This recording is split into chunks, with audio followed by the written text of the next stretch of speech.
Hello everybody, my name is Sigdot and welcome back to Auraxis, and this time to have a little bit of a look at the Light Assault class, which you might recognize from my very first video, Planetside 2 First Contact. I'm saying a little bit of a look at the Light Assault class because while we can go a little bit more into detail as to the weapons of the Light Assault class and also a couple of the certifications, they're really not all that well implemented into the game just yet, as in you've got a very basic faction-specific weapon for your class and some of the certifications, but certainly not all of them. Very few class-specific things are implemented at the moment, as are any common pool weapons, so you're fully restricted to the faction-specific weapon that is supposed to your class. Now, Light Assault, as the name may give away, is a light class, of course, which means that you will die very quickly. You have a very low shield capacity, you have very low health as well. A couple of shots and you'll go down, especially to the stronger guns, such as those of the heavy assault and the combat medic. Now, your gun isn't all that bad either. You're using a carbine version or a compact version of the assault rifle from your faction. In the Terran Republic's case, this would be the TB Chieftain, I think it's called. And what this means basically is, well, we continuously fail to get up on this rooftop, but what this means is basically you are trading damage and long-range accuracy for a faster firing rate and of course a basically just a faster firing rate.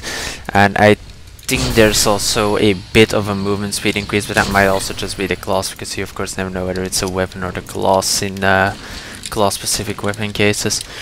Now, what this means is this is not a weapon to go toe-to-toe with. You can fight an infiltrator, which is the other light class, or you can fight a combat medic possibly. Of course, other light assaults you can of course go into a fight with, but Light Assault is really reliant on its Jetpack, which is the class-specific ability which you see me using right here to prevent me from falling to my death. And I am about to get horribly murdered by several enemies, including a max unit. Let's try and use the Jetpack to get away. Are we going to make it? Probably not. Oh god.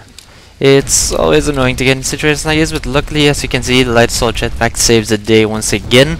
So you use the energy from the pack, which is right above the ammo counter in the right bottom of the screen, and with that you are allowed to fly. It's a jetpack, which will of course allow you endless tactical opportunities, as in you can flank around, you can attack from the rooftops, which makes you a very good unit to go with the infiltrator.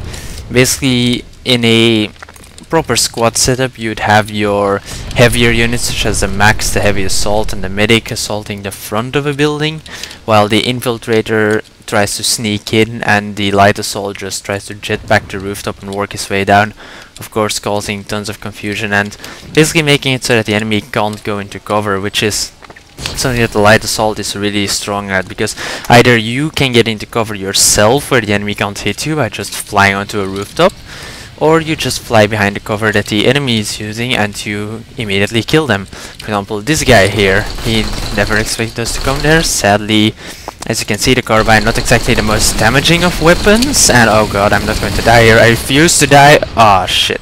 Well, at least we got him. As you can see, that was a heavy assault class. We got killed by the max unit there.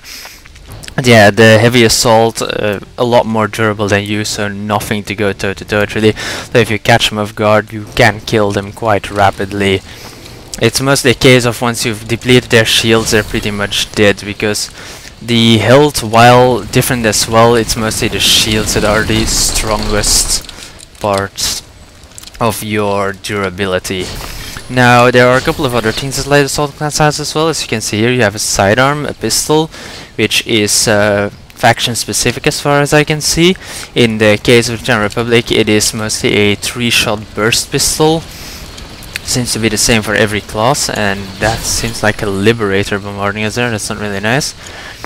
And besides that, you also have a frag grenade, which every class has as well.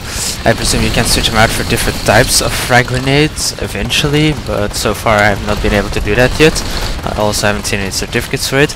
And then you also have the class-specific item, which in this case is a C4 packet. And oh my god, we might need to use that against this max unit here because he is starting to piss me off. Let's see whether we can get him with it. Oh, he appears to be gone. No. Oh shit. Yeah, those cases. That is where, of course, the light assault absolutely stands no chance going up against a heavy assault here, I can see. And with nowhere to jetpack, indoor is really where the light assault is the weakest, unless you can back off out of an exit and jetpack to another entrance to surprise the enemy. You're pretty much a hit and run class. And your items worth as well, because the C4 is pretty much an item where you, let's say a tank is spinning your team down, you try and jetpack away, hope that the tank doesn't see you, sneak up on his behind, put a packet of C4 on it, and then you just detonate it, and tank is gone, team can push on. The heavy assault is better at dealing with tanks, I'd say, because of their rocket launcher, but the light assault certainly has a very elegant way of dealing with problems, as in you simply outsmart your enemy. You're also very good at harassing bases simply because you fly over the wall, you take down force fields, suddenly your tanks roll into the base, and you have basically won the battle. So the light assault is a very good addition to any squad, I'd say. It's currently my favorite class as well, hence why I'm playing it in almost every single video. And it's a very nice thing to have a jetpack, that's all I can say. Who doesn't like jetpacks? Now, I'll be making more videos on the other classes as well, so keep tuned for those, and I hope this was informative for you. Thanks for watching, and I hope to see you next time.